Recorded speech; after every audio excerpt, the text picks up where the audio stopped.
नमस्कार बच्चों, आज हम पाठ पढ़ेंगे नेताजी का चश्मा। इसके लेखक हैं स्वयं प्रकाश जी। हालदार साहब को कंपनी के काम के सिलसिले में एक गांव से गुजरना पड़ा। कस्बे में कुछ पक्के मकान, एक लड़कों का स्कूल, एक लड़कियों का स्कूल, एक बाजार, सीमेंट का एक छोटा सा कारखाना, 2 सिनेमा घर और एक नगर पालिका थी। इस नगर पालिका ने शहर के मुख्य बाजार के मुख्य चौराहे पर नेताजी सुभाष चंद्र बोस की एक संगमरमर की प्रतिमा लगवा दी। ये कहानी उसी प्रतिमा के एक छोटे से हिस्से के बारे में है। इस मूर्ति को कस्बे के हाई स्कूल के ड्राइंग मास्टर मोतीलाल जी ने बनाया था। मूर्ति की टोपी की नोक से कोट के दूसरे बटन तक कोई 2 फुट ऊंची सुंदर सी मूर्ति थी। फौजी वर्दी ने नेताजी की मूर्ति को और भी ज़्यादा स्वाभाविक बना दिया था। मूर्ति में केवल मात्र एक ही कमी थी और जो देखते ही खटकती थी। नेताजी की आंखों पर संगमरमर का चश्मा नहीं था, पर एक साधारण और सचमुच के चश्मे का चौड़ा वाला फ्रेम मूर्ति को पहना दिया गया था। कस्बे से गुजरते समय हालदार साहब ने जब पहली बार इस मूर्ति को देखा तो वे हैरान हुए। वे इस बारे में सोचते रहे और उन्हें गाँव वालों का ये प्रयास बहुत ही सराहनीय लगा।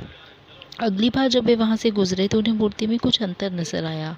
पहली बार मूर्ति पर मोटे फ्रेम वाला चौकोर चश्मा था, अब तार के फ्रेम वाला गोल चश्मा था। इस प्रकार जब भी वो वहां से गुजरते तो हर बार मूर्ति पर अलग ही चश्मा लगा हुआ दिखाई देता था। तो हालदार साहब अपने इस कौतुक को रोक नहीं पाए और एक दिन चौराहे से गुजरते हुए पान वाले के पास रुके और वहाँ उन्होंने पान वाले से पूछा कि मूर्ति का चश्मा हर बार कैसे बदल जाता है। इस पर पान वाला हंसा और अपने लाल लाल दांत दिखाकर बोला कि ये काम कैप्टन चश्मे वाले का है। जब हालदार उसकी बात को समझ नहीं पाए तो उसने उन्हें समझाते हुए कहा कि कैप्टन एक ऐसा व्यक्ति है जो चश्मे बेचता है।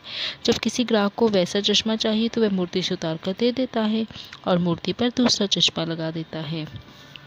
अब हालदार साहब को समझ में आ गया कि चश्मे वाला जिसका नाम कैप्टन है उसे नेताजी का बिना चश्मे की मूर्ति जो है वो बिल्कुल भी अच्छी नहीं लगती। इसीलिए वह अपनी छोटी सी दुकान से नेताजी की मूर्ति पर चश्मे फिट कर देता है।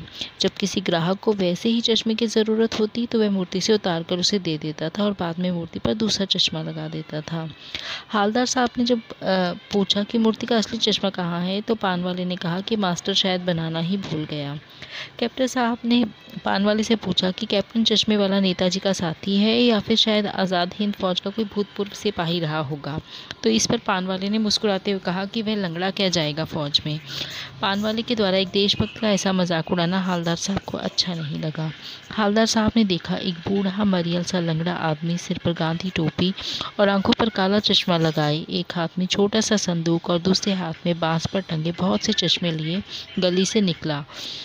तब हालदार साहब को इस बात का एहसास हुआ कि कैप्टन के पास तो अपनी दुकान भी नहीं थी और वह हैरान हो गए और पूछने लगे कि सभी उसे कैप्टन क्यों कहते हैं।